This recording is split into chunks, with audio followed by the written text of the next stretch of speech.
That only took a week. Not a fast learner. Hi, friends. Welcome back to the show. My name is Dean. Here we go again. Got the intro right this time. It's all about timing. That's all it is. Speaking of we're which, not good living show under the banner of another show either. No, yeah, exactly. We got all of our assets in place. It is a Crier Media production. My name is Dean. This is the Dean Blundell Show with Lochlin Cross, who joins today. He's real happy. We'll get to why in just a second. We'll also talk a little bit about the Blue Jays and a woman who should sue but won't, and why more people should be like Liz. More people should be like Liz. And we're going to get to some weed stuff today, too, because, well, old people are eating way too much pot. Way too much pot, which I knew would happen the second they're like, okay, weed isn't as bad as we thought it was. Everybody fill your boots. They're filling their boots all right. They are smoking all the weed, all the old people, but we've got an Oilers Game 7 to get to. They win last night 3-2. Moving on to the Eastern Conference Final. Lochlin and Edmonton. Thursday. Yeah, Thursday, Dallas. That's when the Western Conference Final starts. We've got Oilers in Dallas. In the West, we've got just a bullshit matchup in the East with the Rangers and the Florida Panthers. It's a bullshit matchup. Don't go to sleep on that. I'm not watching any of it. I'm not watching the Eastern Conference Final, and I'm not being a shithead about it because I like hockey, but Rangers, Panthers, zero interest. Oilers, I will watch. I will watch the Western Conference Final because I grew up an Oilers guy. Real big fan. There's a Canadian team in the Final Four. Always up for a Canadian team in the Final Four with a chance to go to the dance, and I like their chances, even though Ottinger's in net for Dallas, and y'all still don't have goaltending, but looks like you're able to put it together Game 7.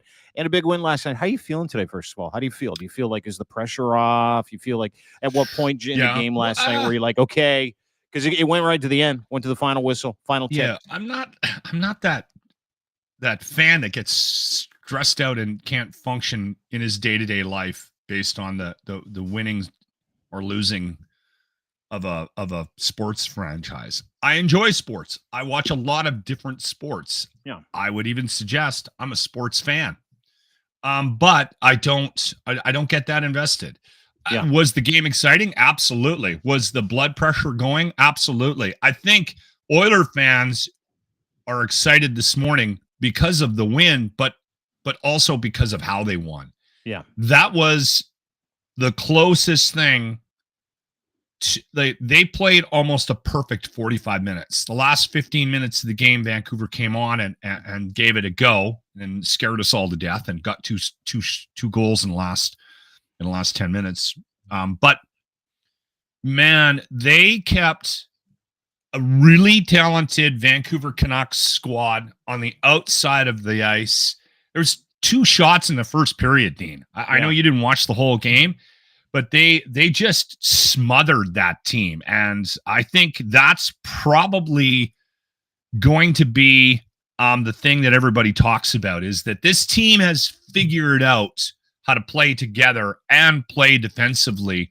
Now, I think that Dallas is the same thing as Vancouver, right? You can take a look at what happened in the regular season, and you can discredit them a little bit. But Dallas beat Colorado, a very skilled team, and moved on to the Western Conference Final because of that win in 6 games. So I am pretty sure that the Edmonton Oilers organization is not going to go into this and take this team lightly. Are they banged up? Are they banged up? I know McDavid was a little bit banged Everyone's up. Everyone's banged up. And it's playoffs. It's the playoffs. Let me ask you a question. How much of this, because it's the same team, largely didn't really do anything at the trade deadline, right? It's kind of the same team, same goaltenders, different coach. How much of that credit do you give to Knobloch, the new coach who took over for Woodcroft halfway through the year? Or not even, it was like a quarter of the way through the year because they were in the tank. Started to turn it around. Knobloch comes in.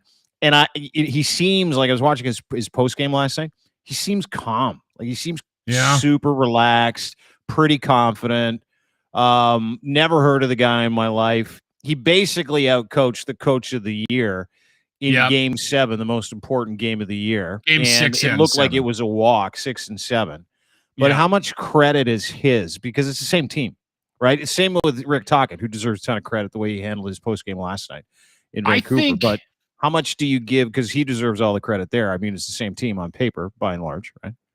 If we're looking at overall impact, and if there was some way to weigh this and put some sort of number on it to quantify it, I think Tocchet had a marginally more impact on the Vancouver Canucks squad than Nobby has had on the Oilers. And the only reason I say that is because I think the Oilers have had the ingredients of a successful team. And I think they needed some leadership. But I think they were there, and the team was ready for this this Does that make sense? Whereas I don't know if Vancouver and anybody in Vancouver, including the players, saw this type of potential this year. I think Tocchet had more of an impact on that Vancouver Canucks squad. I think Nobby has had an unbelievable impact on this squad. And I think also, defensively, Paul Coffey behind the bench has had just as much, if not, because he came in after Woodcroft left too, right? Time. He came in with Knobloch. He came in and he turned their defensive efforts around, obviously. And Paul, by the way, one of the greatest guys in the world. I played hockey with him once in a pickup game. Didn't know he was going to be there. Shows up, Paul Coffey's on the ice. I'm like, holy fuck, I'm playing hockey with Paul Coffey. Nicest guy in the world too. Yeah. But you're right, and you know they were able to hide their deficiencies in net, whatever they did. But yeah, man, I think there's such a great story. Like the Oilers are that story from last year too, right? You've got a bunch of players that have been there before, so it wasn't any big stretch for Vancouver. But I mean, what a series! You know, from it was an top amazing to bottom, series. It was a great series. It was probably one of my favorite series outside of the one where the Leafs lost in overtime in Game 7 yet again. I thought that was my favorite series for very different reasons. That's still my favorite series. Yeah, it'll always be my favorite series every year. That's my favorite series. It happens every year. It's like Round a fucking 1, annual Game 7. I got a bet on next year already. But dude, I'm excited. I was watching thing. Fearless Fred, my buddy Fred. You know him. He was in his Oilers gear the other day. He's he grew up pumped. Here. I'm pumped. Nice to see the Oilers in it again. Shades of like 85 to 89, right? Like, dude, it was like that a couple years ago, obviously. I hope but still, I'm pumped. 2006. Yeah. Here's the thing. I'm not even mad at the Oilers. I'm happy for them. You can't be mad at this team. No. I think the impact of a coach, if we can go back to that, I think it is so much more difficult to coach in this league with the salaries, with the players, with the attitudes of the play. Like I've said this before. I think that's the biggest issue in all Toronto. These new right woke now. Players, players. Woke is the wrong word. Millennials, Gen Zers, spoiled little shits, spoiled little fuckers. Yeah, I think that's when you can find a coach that, however they do things, connects and gets them on board, right? Mm-hmm. I think that's when you're going to have success. That and that has to be part of the equation. Go back and take a look at any winning team.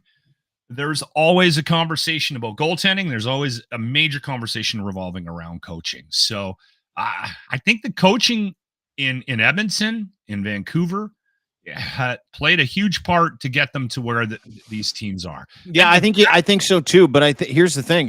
The other thing is it's going to be live for the country, right? It doesn't listen, I know a lot of Flames fans. I know a lot of Canucks fans are pissed off this morning, right? Your team took it to Game 7. You weren't supposed to be here. You are. Everybody's got a pretty good perspective of Vancouver this morning. I'm watching a lot of people saying no quit in the Canucks. Really proud of this team. Yeah. What happens is, and it's been this coercive effect over the years because we just can't have a Stanley Cup in this country. You're going to see the entire country get behind the Oilers, and I'm really happy about that. Oh yeah, I would have got behind Vancouver when the Raptors went to their final and they won in 2019. right? How Yeah. the rest of the country became basketball fans. Like you hadn't watched a Yeah. Raptor game in years, and you're like, you're I was showing on up that to a bandwagon. conference final. You're on the bandwagon because Canadians have that ability to celebrate Canadiana. It doesn't happen in the States with those teams because everything's so regionalized.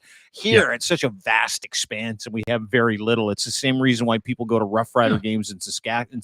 It's like, well, there's nothing else here. Might as well fucking go, right? It's an excellent so for way us, of it's showing that our pride. important. Yeah, absolutely it is. So it's going to be fun to watch. I'm in. I was an Oilers fan as a kid. I'm a Gretzky file. I've got way too much money in Gretzky memorabilia. I was an Oilers kid, still am an Oilers kid at heart. So I'm really, really happy this morning. Like you, like my beautiful Edmontonians and Oilers fans. Yeah. I will say this, and then we can wrap up. You want to talk about? We might as well stay on the sports thing. You want to talk about the Blue Jays, but I do want to say one quick thing.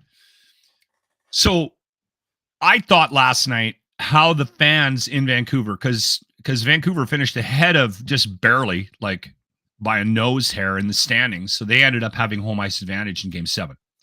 And I thought how the Vancouver Canucks fans in the stands last night handled that team and applauded that team at the end of the game was admirable. No one left that building. That building was packed. Yeah. And no one rioted in the streets. Second. That's something known in Vancouver, right? They're terrible losers in Vancouver. That's why we've known them. Like, remember that Stanley Cup 2011 where they turned everything. I think a lot of that was lit everything on fire from out of town. Antifa. I remember the Guns N' Roses too. Do you remember the Guns N' Roses? Yeah, right? It's like Vancouver's that city that was you people from the States. You just don't take things away from Vancouverites at the last second. You just don't, because they're like, oh, what the fuck, man? Because it's like such a rich city, entitled city. Same thing with Toronto. Like we're just so used to sucking that losing is like legitimately part of our DNA. So we're never surprised by a loss. But in Vancouver, they're a little bit different. To your point, they fucking handled it like chumps. They were great. I thought they were awesome. Cheered the team off the ice. Thank you very much for a lovely season. We didn't think any of this was possible.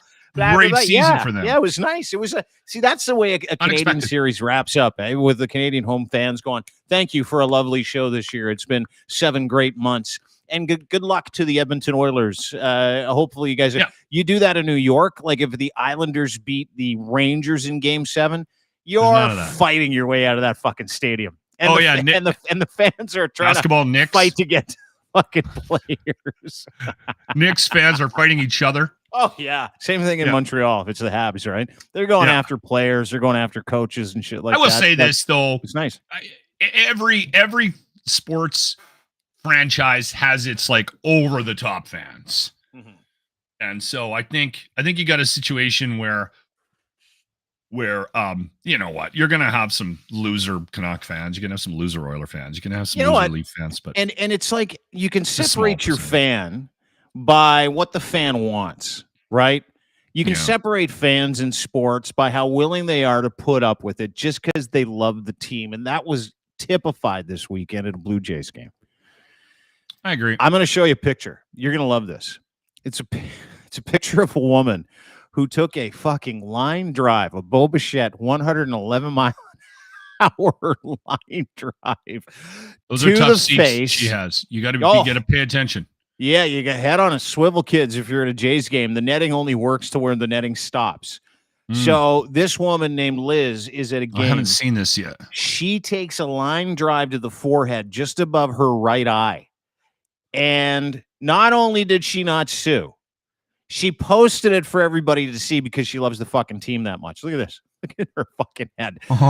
Pics of Toronto Blue Jays fan who got whacked by foul ball go viral. This is Liz. Look at that first one. Oh, dude, she took it in the toque right above the eye. And this is a couple of days later. She's got a massive black eye. Swelling's gone down. Contusion, skull contusion. She was diagnosed with a concussion. And there she is giving the old thumbs up in front of Bo Bichette, who's up like a couple of days later. Said he felt bad.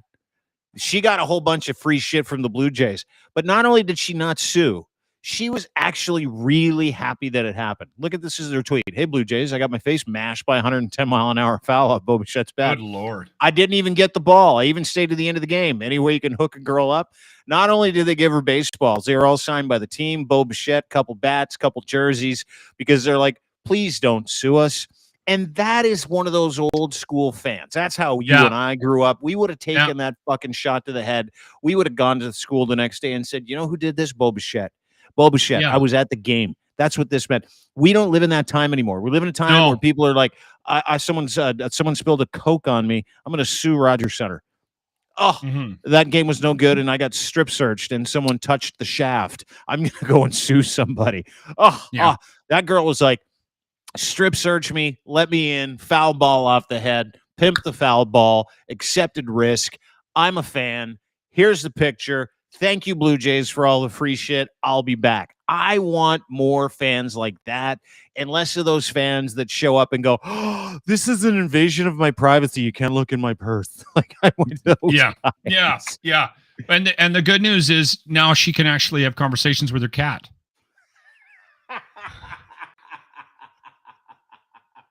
She got hit so hard, her cat started talking to her.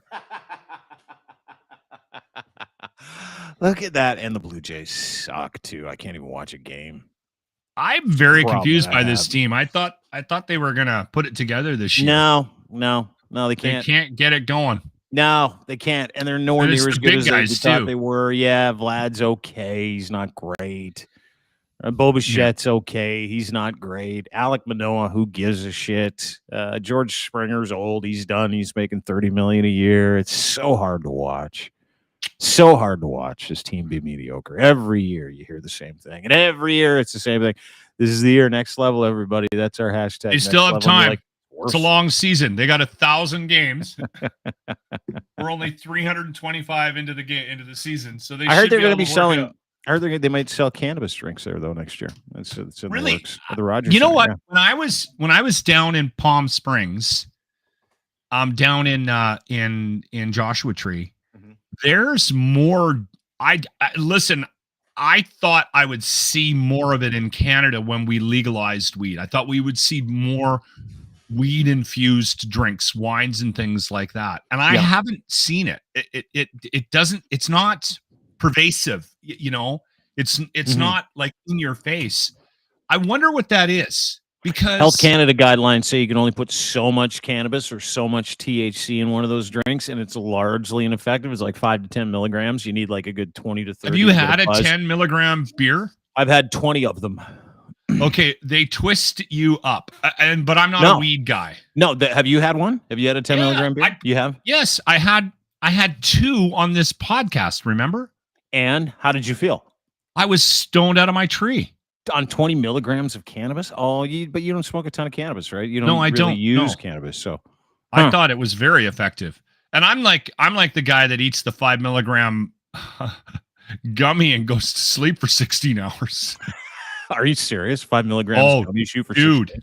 Yeah. We just like dude, and I'll tell you something. It is one of the greatest revelations for anybody over the age of 40 right now. It really is. I was literally ensconced. Did you smoke weed when you were a kid? No, not at all. I didn't touch it till I was in my late 40s or mid 40s when I quit drinking. Oh, really? See, I dabbled. I dabbled because I grew up with hippies. So because the reason why I did is because like everybody scared the shit out of me for my entire childhood, going, if you get caught with this, they're gonna cut your dick off. And I'm like, what? You're gonna cut my dick off? That's unbelievable. If you get caught with weed, you go straight to jail. And you're like, what? Go to jail? It's like cocaine? What? Are you serious? Is it like meth? Yes, it is. It's a gateway drug to like sex and more sex and more. And I'm like, sex sounds great. What? Is that bad? Like you like that? It sounds like a great time. They're like, no, then you'll become a coke addict and then you turn into a bum and you live on the streets. That's what my dad. Every time I wanted to try something that was like of the world, growing up in a born again Christian home, my dad would be like this. You try that, next thing you know, you're going to be homeless and living on the streets, and I'm not coming to save you. And you're like, dude, it's just a beer. He's like, go ahead, roll the fucking dice. And you're like, what? Are you serious? Well, cannabis, when I grew up, found a bag of weed in this new house that we moved in. And I'm like, hey, what's this? My dad's like, you know what this is? This is your key to homelessness. And I'm like, what are you talking about? Looks like some herbs in a bag. He's like, this is cannabis, marijuana. Are you familiar with where marijuana, son? It's a gateway drug to homelessness. Next thing you know, you're going to be ass up in a ditch getting buggered by a meth head. And I'm like, what? What's a meth head? What's buggered? I don't even understand what that is. So anyway, that generation was scared to death. They scared us to death. And a new study came out about cannabis. And I want to read this to you because it made me laugh my ass off. People are going ham on it, including the old folks. Cannabis legalization coincided with an uptick in ER visits from seniors.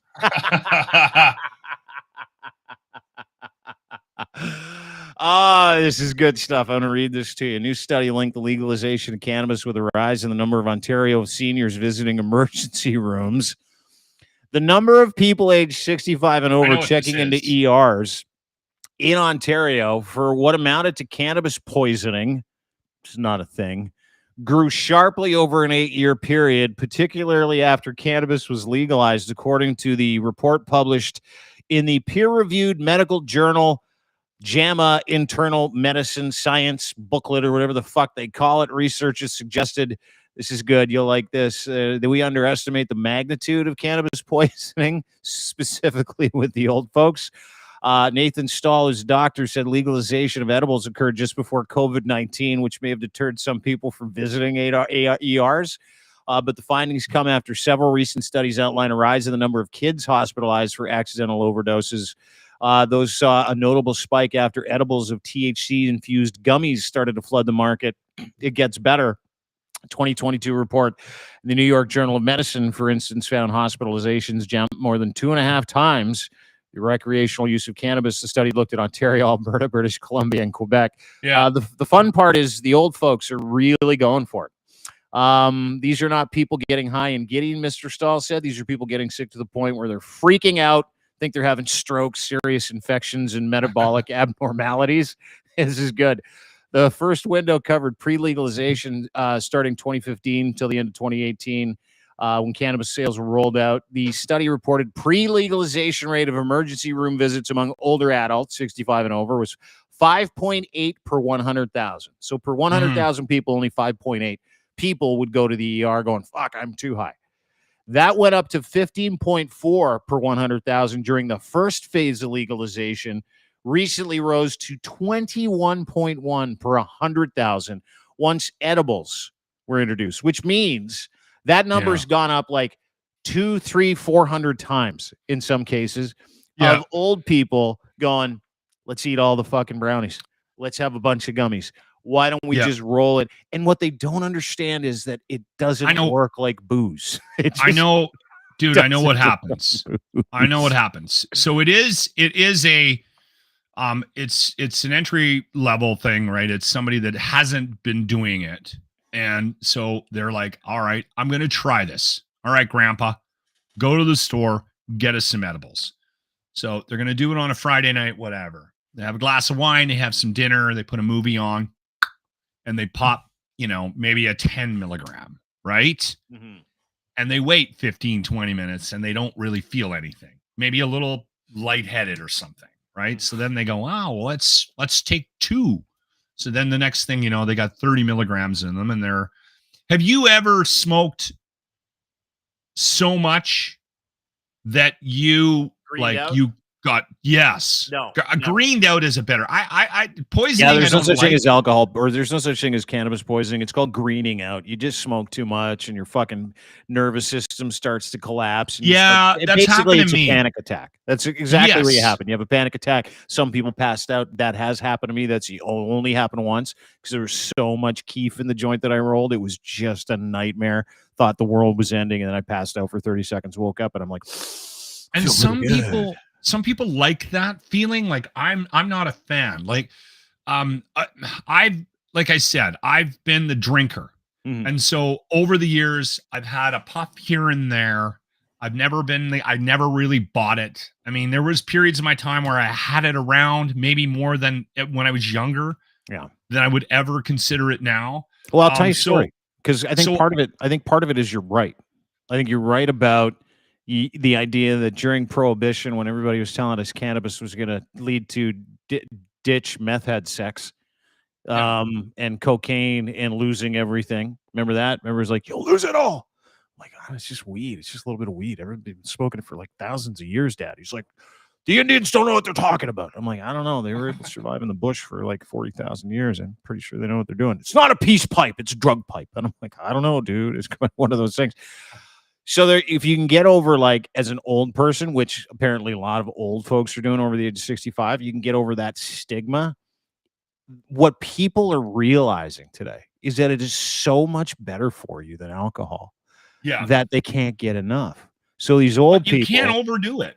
well, of course you Especially if your can. body's not used to it. Absolutely. But what they Mhm. do, to your point, because it takes like 30 to 45 minutes for any kind of cannabis to get hyperactivized in your body, right? Like it takes any kind of 30, 45 minutes for it to actually get realized. And depending on how your endocannabinoid system works, you might get really high, you might get anxious, Like me. depending on the strain you have. And this is the arrowing down part of cannabis a lot of people need to do.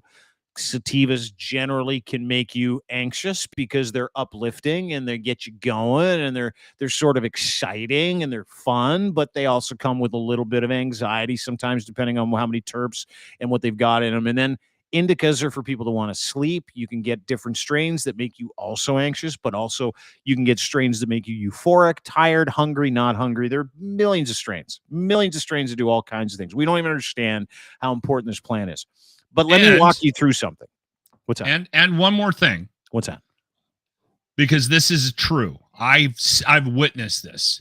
Okay. If I smoke a certain, like I've smoked with people. If I smoke indica, like I'm in the couch is the saying, right? That's Like the whole I'm idea. out. Like Yeah.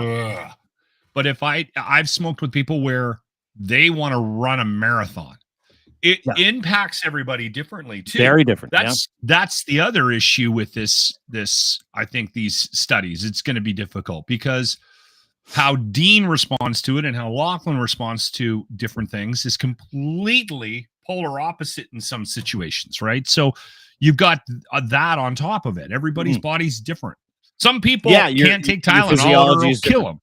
Totally. Yeah, Your physiology is different, right? So what I yeah. interact with poorly, someone else might interact with well. Like I cannot smoke a sativa. I know people that only smoke sativas, right?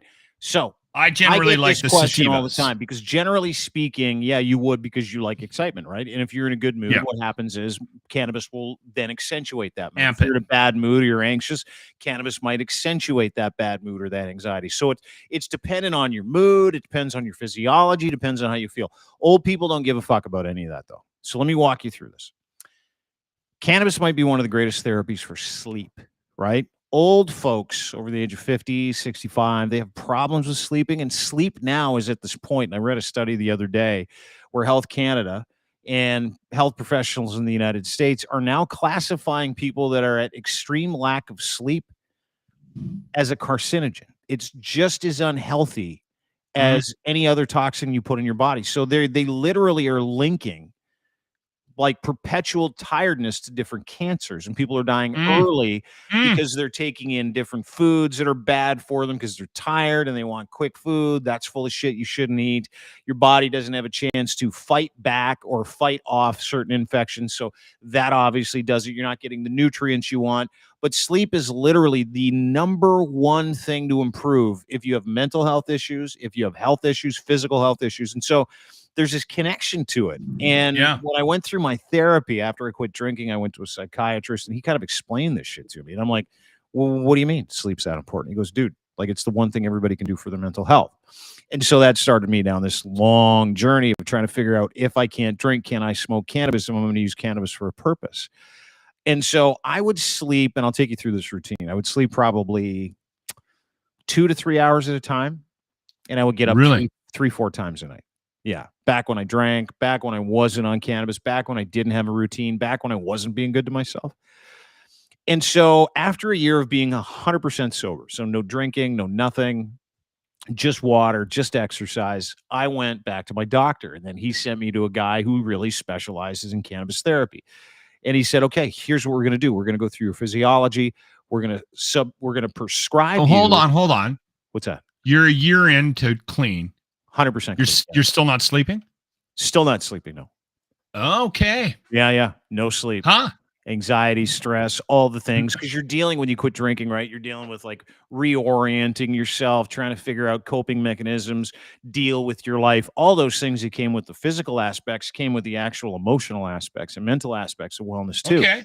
So that starting point after I had a year under my belt and I kind of was familiar with some truths that were really important, I was like, okay, I need to sleep. So he prescribes me a bag of dope, for lack of a better term. I get this bag of dope in the mail. And I'm like a little nervous, right? Because I'm like, am I an addicted personality? Am I going to be able to stop this? I don't know how this works. And he's like, no, don't worry about it. I want you to smoke that joint or consume that cannabis any way you can. And I want you to take 10 milligrams of melatonin, just 10 milligrams. That's it. And I'm like, okay, what's melatonin?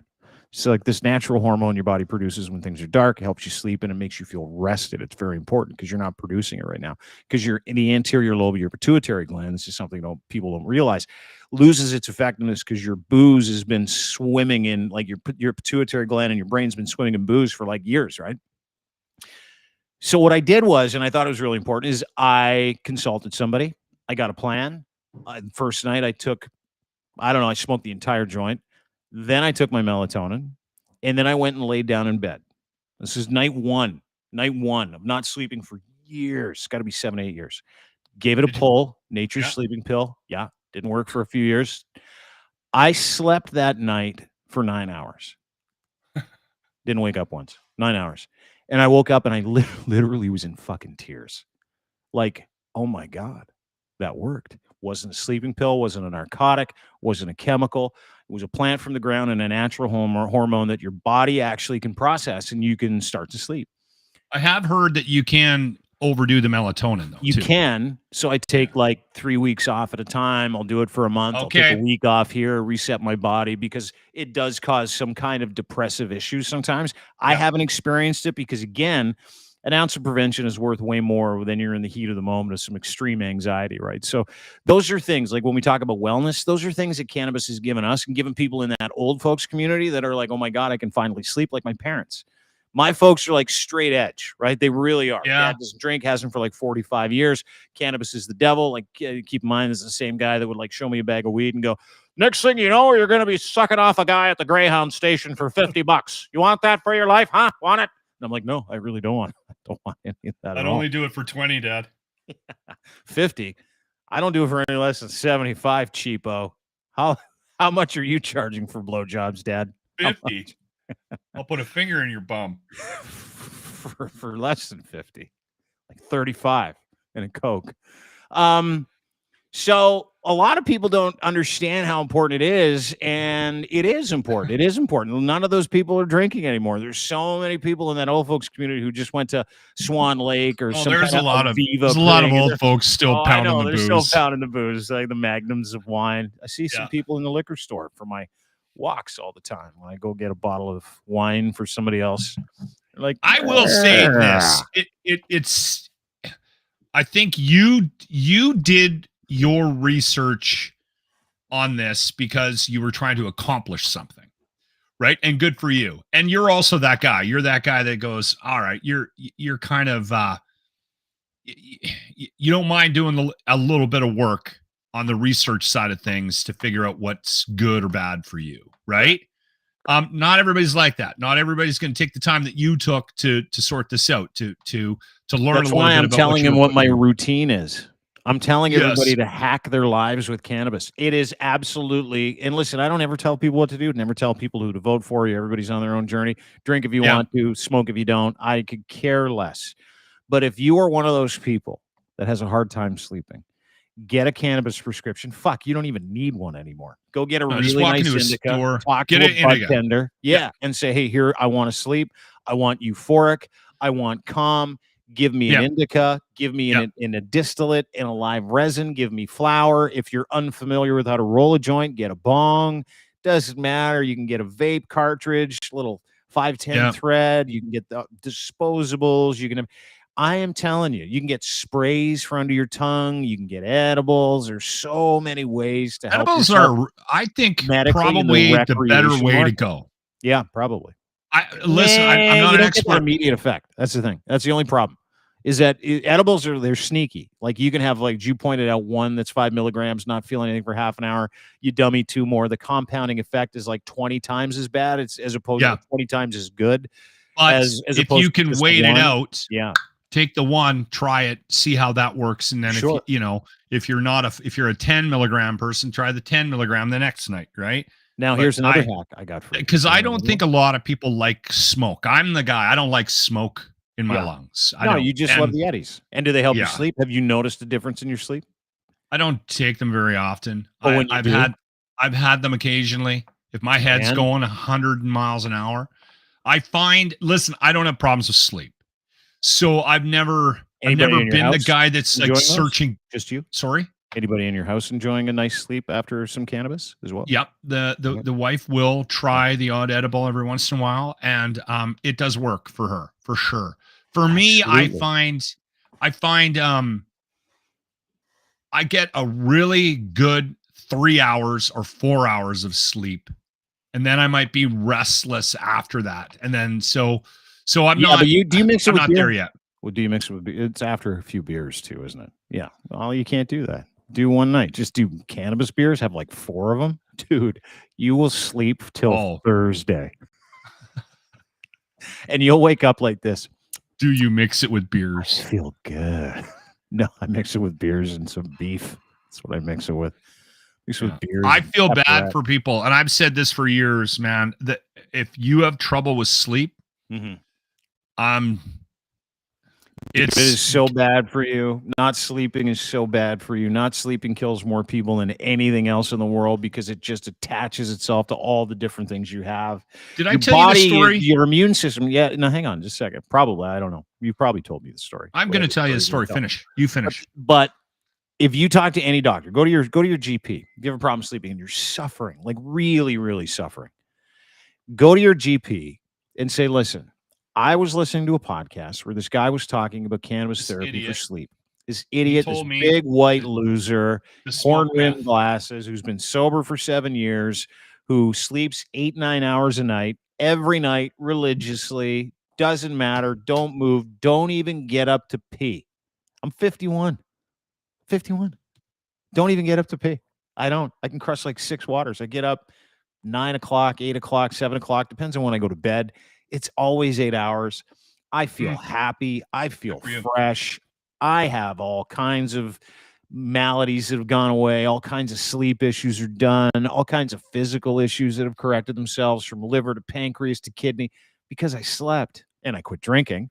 But oh my God, I would highly encourage anybody that's got sleep issues to go and talk to your doctor. Listen to me. Yeah. Don't do what I do. Go and talk to your doctor, come up with a plan, and figure out a way to incorporate cannabis and melatonin to some extent in your life responsibly. You will thank me for it later. And if you have a doctor that's not willing to have the cannabis conversation, go find another doctor. Here's what the story I want to tell. And this was years ago, and I've talked about this on my radio program. I brought this up probably 30 times because it was that impactful to me. I can see the guy's face right now. I don't remember his name. It was a doctor, and it was a daytime talk show. And they were talking about how many patients he had, and he was like, "It's crazy how many people I see, and it's out of hand." And he said to the host of this daytime talk show, he goes, "If my patients started drinking enough water, getting enough sleep, and exercising," and he goes, "I'm telling you, just going for a damn walk, I'd see half my patients. I'd see half of them less than what was his line? Son of a bitch, I'm screwing this up. I'd see less than half of my patients half the time." Did I screw that up? Yeah. You see, I totally did. You the people that smoke cannabis, people that sleep, right? That's what you're talking about, correct? Yeah. No. It was a doctor. He said, if my patients just drank enough water, got enough sleep, and exercised, got up off their fat asses, and walked around the block every day, you'd see half as many people. Yeah, I'd see half as many people.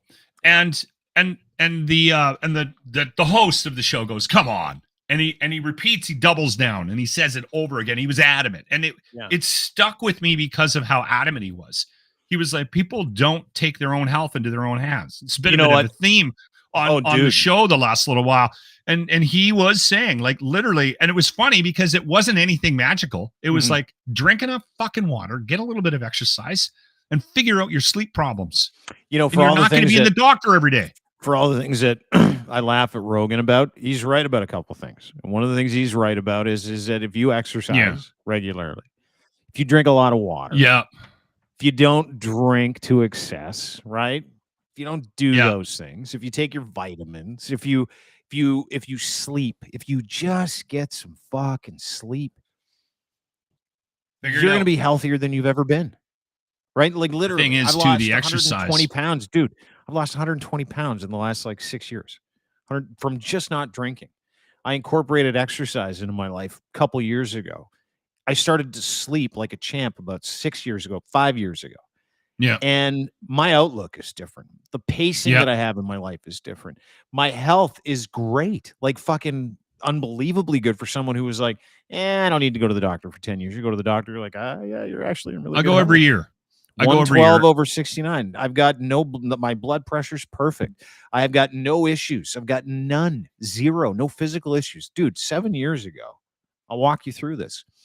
I had hypertension, high blood pressure. I was pre-diabetic. I was 320 pounds. 320 pounds. I'm 200 pounds. I miss Fat Dean. Fat Dean was a riot. He used to love to go off, too. Couple cans of Chef Boyardee before bed after a bottle of vodka. That was good. Wake up angry. That was a lot of fun. Take your family on vacation, screaming, yelling at everybody all the time in the car because you got the fucking hangover from death and you want people to shut up. All you can think about is getting to that next fucking Caesar. That's a lot of fun. Anyway, I go to the doctor after I quit drinking. I get diagnosed with, you'll love this, high blood pressure, pre-diabetic, hypertension, high cholesterol. What is hypertension? Hypertension is like, blood pressure, like massively high blood pressure, like 5 billion over 200,000. It was fucking ridiculous. And can't sleep for more than an hour at a time. Panic attacks all the time. My liver's functioning at 7%. My kidneys are functioning at 20%. My pancreas was like, fuck you. I had a mild version of pancreatitis. I hadn't had a solid, I had a solid bowel movement in 3 years. What? You had the runs? You had the shits? Oh, the like perpetual shits. I'm like, and I remember my doctor going, you should probably quit drinking. I'm like, well, that's not going to happen. So, like, give me something I can prescribe. Can you give me something to tighten up the old stool? Can't you give me like some Imodium or something? It's like, oh, I guess, but if you're taking Imodium because you want to counterbalance the effects of all the alcohol you're drinking, you should probably ask yourself some questions. So you're not a white pants guy. Or white gitch. No, it's the white gitch guy. Every time I see a guy with... I moved into the black underwear phase of my life for camouflage, just in case I shit my pants. But I was literally a physical and mental mess. So what did I do? I quit drinking. I got help, and I incorporated cannabis into my life. And I can tell you this. Outside of the obvious, which is group therapy, which was really good for a couple of years, outside of the obvious of private therapy, real psychotherapy, someone who's like, we got to give you a little medication for a few months because you are toast. I mean, I was sitting there going, yeah, whatever, man. Yeah. Whatever. And outside of those things, I can tell you the two things that I credit any kind of professional outlook I have, any kind of happiness I have, is other than doing all of that work, if it was not for cannabis as a therapy and if it were not for sleep, I would be fucked. Yeah. Fucked. And I highly encourage everybody to look into it and to unfuck yourselves with just a little moderation and trying to fucking figure it out. Because sleep really, really, really important to the rest of the stuff. Because if you're tired, you're not going to do any of this stuff, right? I got to wait. Loss update for you. What do you got? So I was pretty stressed out. I was denying it.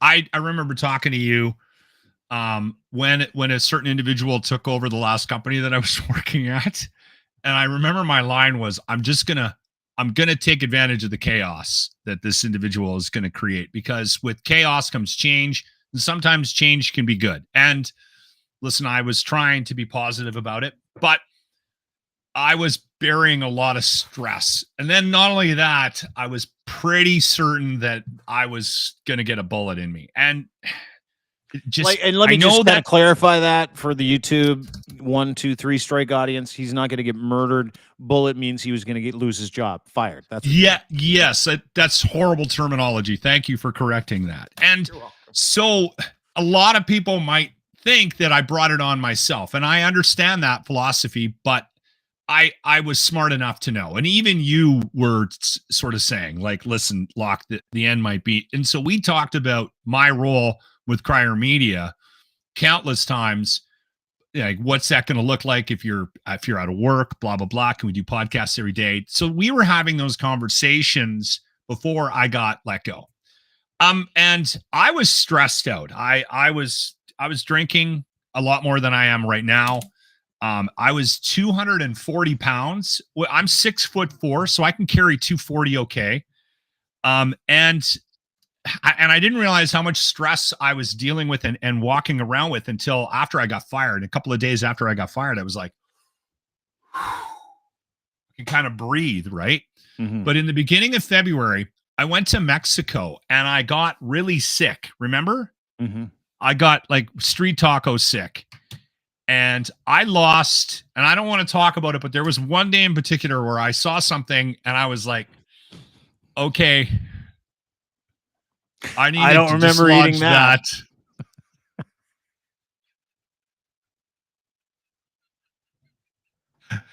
That probably needed to come out of there. I haven't eaten raisins since I was 12.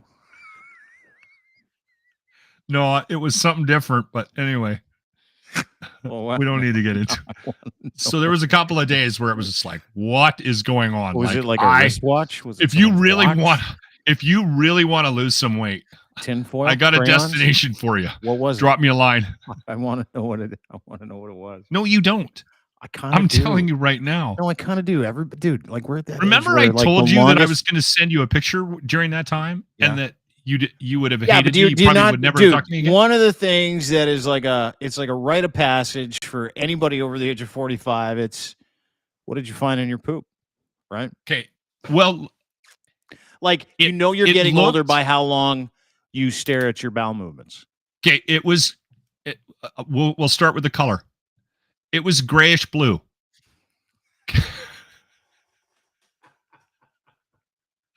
And it looked like the skin from a reptile.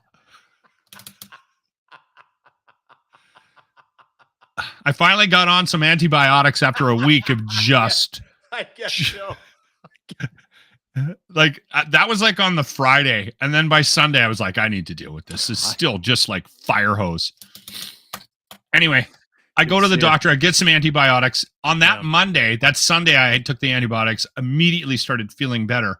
Immediately was like, okay, I might be able to actually have a solid meal here. But it was like, it was 8 days.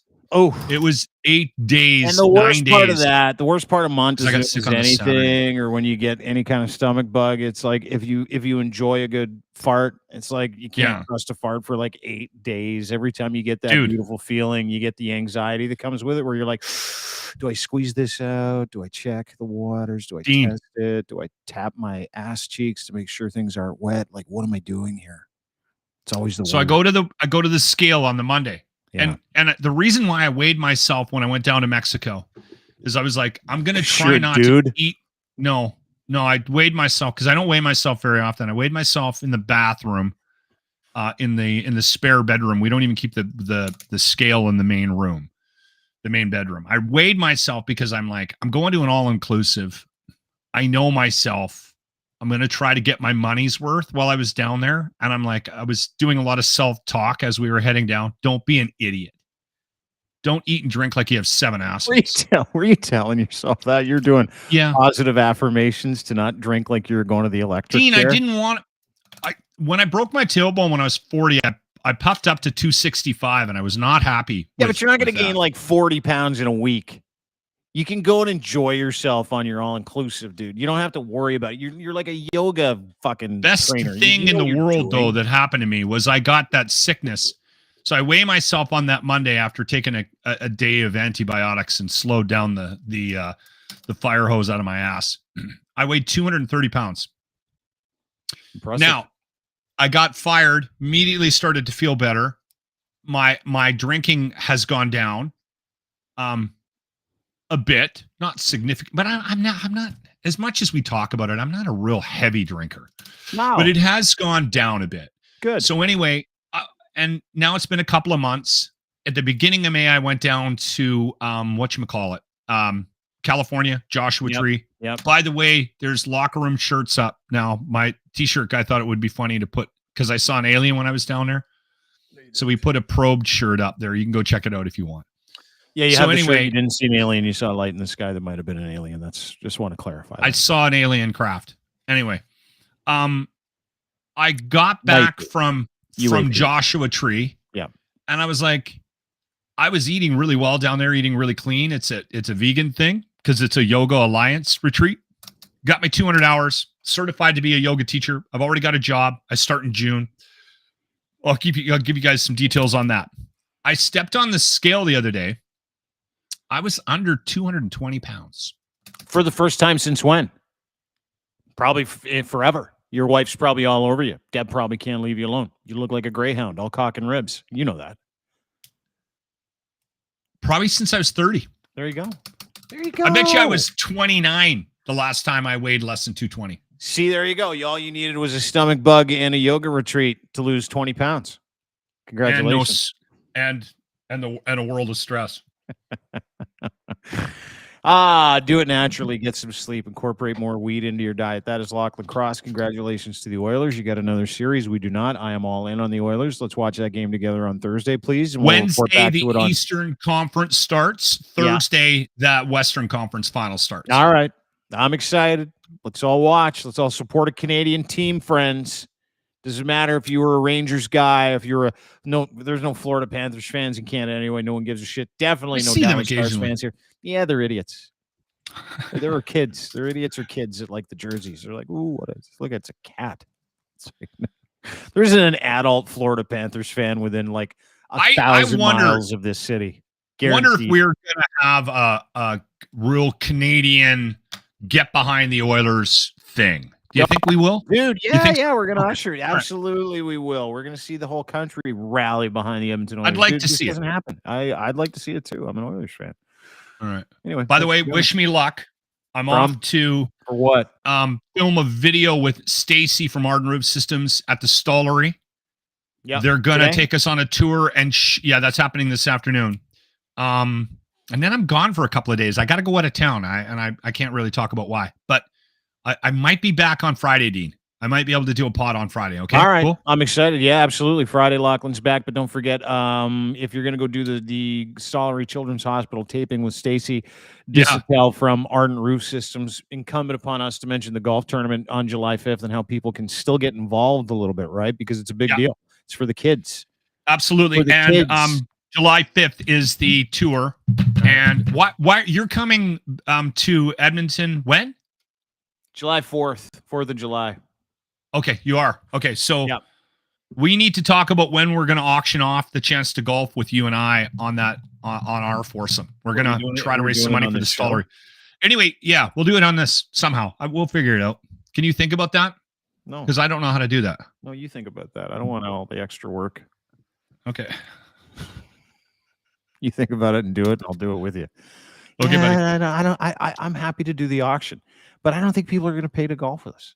They might pay to golf with you, but no one in Edmonton knows who I am unless you're an anti-vaxxer and then you want to murder me. So yeah, maybe some people do actually want to golf with me. Dean, you're listen. I'll take that money. It's for a good cause. No, we're doing a tour through the Stollery Children's Hospital today to they want to show Stacy where his money is gone, like from this tournament. He's raised $65,000 in the last 4 years. 4 golf tournaments. He's raised $65,000. So today we're filming. I got my buddy Sean walking through the hospital with us. So we should have that out at least for sure for the tournament, but we might be able to have some clips of that and we'll be able to show people because it's a really cool charity. And I'll give you the broad strokes. The Child Life Program for the Stollery raises money to help kids deal with being in the hospital. So it pays for entertainers. It pays for visits from animals. There's a beach that they've built on site. Different programs to take the kid's mind off of being sick, right? And maybe give them a little moment of levity, a little moment of being a kid for a bit while they're in a place where they're dealing with some really heavy stuff. So that's something because Stacy spent a lot of time in the hospital when he was a kid. He had spinal meningitis 3 times. So he, it's something that's close to his heart. Anyway, you can sign up for the golf tournament, like Dean said, ardenroofsystems.com, July 5th, Ranch Golf and Country Club. We'll get you more details on how to golf with Dean and I at some point here in the next couple of weeks. Thanks, buddy. Thanks, man. Appreciate it. Lochlin Cross, at Lochlin Cross on Twitter. You can find him. The Locker Room YouTube page. Go and give that a subscribe as well. Host of the Locker Room, and doing something really good for the city of Edmonton with our friends at Arden Roof Systems. So give him a call. Go to ardenroofsystems.com too. They're the best roofing company in Edmonton, and I think they're growing, and I think they're going to be covering more of Alberta. So if you're an Alberta patron, someone in the beautiful province of Alberta, my home province, make sure you give Stacy a call if you need anything. ardenroofsystems.com. Again, ardenroofsystems.com. Thanks to everybody for spending some time with us today. Really appreciate it. Congrats to the Oilers, the only Canadian team involved. Let's get behind them. I mean, it is Canada. That's what Canadians do. We get behind each other. Like this Canadian podcast from our friends at Muse on the Mic. You need to download this podcast. Go to Muse on the Mic, the Patreon version. It is uncensored, and it is really good. You can go and subscribe. Doesn't cost you a couple bucks. No big deal. And you get a behind-the-scenes look at what it's like to work in the world's oldest industry. They're advocates in the sex industry. They're educators as well. Muse on the Mic is an excellent podcast that redefines provocative massage podcasts. Check them out on their website, musemassage.spa.com. Also, our friends at Cantor made this possible. Colin was in town with Alex Tagliani's racing team, finished 10th this weekend, put on a clinic, didn't make it to the actual race, had dinner with him the night before.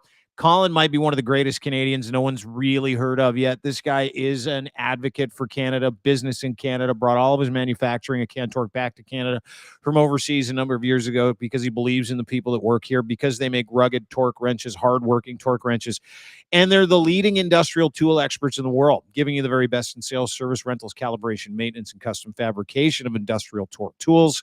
Go to cantork.com for more information today and check out their website. They got a brand new one. It's beautiful. Product, services, news about. You can check out their podcast. But if you're in the market for a torque wrench, heavy industry, nuclear, railroad, you have a bolting solution, need a bolting solution, can't find a bolting solution, looseners and fasteners, these guys are the best in the world. They make it for heavy industry around the world, out of Edmonton, Alberta, Canada, proudly putting a beautiful maple leaf on every one of their products. It's really proud of themselves. I'm proud of them too. Colin's a great guy. Cantork.com for more information. Excuse me. And of course, fact check. If you want to believe in what you read, you need to get fact check in your life by joining their beta test team today. Go to faktchek.io, faktchek.io today. Sign up for their beta program, answer a couple questions. Boom. You'll get an ID and you're on your way to possibly becoming a verified fact checker. We need people every single day to beta test this program. And to beta test this program, all you need is your willingness to kill disinformation with us. Pictures, videos, text messages, doesn't matter if it's got a URL. We'll be able to tell you where it's from, who did it, and why. That's kind of the purpose, the epistemology of disinformation. We want to wreck it for you. So we've joined with some really smart people, scientists, data scientists, psychologists, media folks, journalists, people that actually give a shit to put this together, and it is incredible. The beta program is phenomenal. Need you to try it, so go and join up for their beta program, faktchek.io. Again, factcheck.io today for more details. Have a wonderful day, everybody. Really appreciate you spending some time with us. We'll be back here tomorrow, probably around 11 o'clock, probably played sometime later on in the day, but don't forget everything we do at Crier Media. Crier.co. Bye-bye.